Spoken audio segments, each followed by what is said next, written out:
বুঝতেছে না। ঠিক তারপর হলো গিয়ে খাদ্যের ভেজাল বা খাদ্যের নিত্যদিনের যেই আমাদের দ্রব্য সামগ্রী আছে এগুলো যে কতটা বাজার ঊর্ধ্বমুখী, কয়দিন পর পর মানে 30 টাকা টমেটো হয়ে যায় 300 টাকা, 30 টাকা পেঁয়াজ হয়ে যায় 300 টাকা।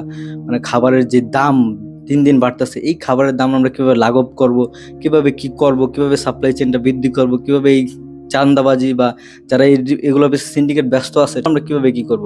ডিম নিয়ে আমরা কাহিনী দেখছি, আমরা আলু নিয়ে কাহিনী দেখছি, পেঁয়াজ নিয়ে কাহিনী দেখছি, প্রতিটা সেক্টরে আমরা জিনিস দেখছি। যেই জিনিসগুলো আমাদের দৈনন্দিন জীবনের সাথে জড়িত সেই জিনিসগুলো নিয়ে আমরা কিভাবে কাজ করবো সেই কথাবার্তা না বলা তারা নিয়ে আসে ওই কোন অধিকার নিয়ে, কোন কর্মঘণ্টা 6 ঘন্টা করা যায় না 10 ঘন্টা করা যায়, কোন কার্ড মানে কার্ড নিয়ে এই কার্ড সেই কার্ড, নদী খনন করব, ওই আম বিক্রি করব। ভাই প্র্যাকটিক্যালি কিছু বলেন, মানুষ আমরা আপনার প্র্যাকটিক্যালি জিনিস কিছু আশা করি। এখন আসি কর্মসংস্থান নিয়ে। ঠিক কর্মসংস্থানের কতটা যে বাজে অবস্থা, বেহাল অবস্থা আমরা সবাই জানি।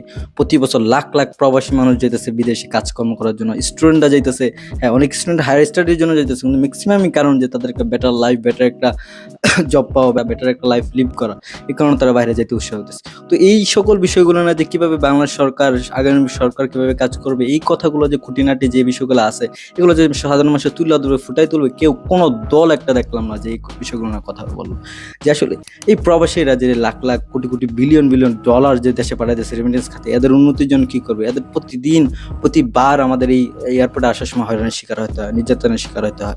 তারপর যদি বলি আবার স্পেসিফিকলি দেশের সামরিক খাতকে কিভাবে ডেভেলপ করা যাবে, ঠিক আছে, একটা দেশের সামরিক খাতকে কিভাবে আরো উন্নত করা যাবে, সশস্ত্র বাহিনী কিভাবে উন্নত করা যাবে, আপনার অস্ত্রশস্ত্র কিভাবে উন্নতি করা যাবে, এগুলো নিয়ে কাজ করবে। যুব সমাজকে কিভাবে সশস্ত্র বাহিনী তার উপর নিয়োগ বৃদ্ধি করা যাবে সেই বিষয়গুলো নিয়ে কাজ করবে, বা এগুলো নিয়ে কিভাবে কি করবে, ভবিষ্যৎ পরিকল্পনা কি, এগুলো নিয়ে বলবে না। তারা বলবে কি, তারা চেতনা নিয়ে পড়ে আছে, একজন আরেকজনকে গালি দিতে ব্যস্ত হয়ে রয়েছে, একজন আরেকজনকে কটূক্তি করতে ব্যস্ত হয়ে রয়েছে, একজন আরেকজনের পড়ে নিছে।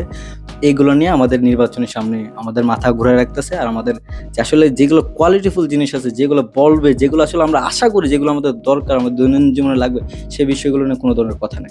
ভিডিও বানাইতে চাইনি আসলে, আমি নির্বাচন নিয়ে কোনো ভিডিও বানাতে চাইনি। তো আসলে আমি খুবই হতাশ যে কোনো একটা দল দেখলাম না।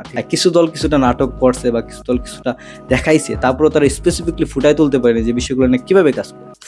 আপনারা বুঝেন যে আসলে ভোট দেওয়ার আগে দেশের পরিস্থিতিটা কি, আপনি কিভাবে কাজ করলে দেশের সাধারণ মানুষ আপনাদের প্রতি আকৃষ্ট হবে, কাজ করবে, এবং শুধু কথা না কাজে বাস্তবায়ন করবেন, সেই জিনিসগুলো আমাদের ফুটাই তুলবেন। তা না কাদা ছোড়াছুড়িতে ব্যস্ত। সেম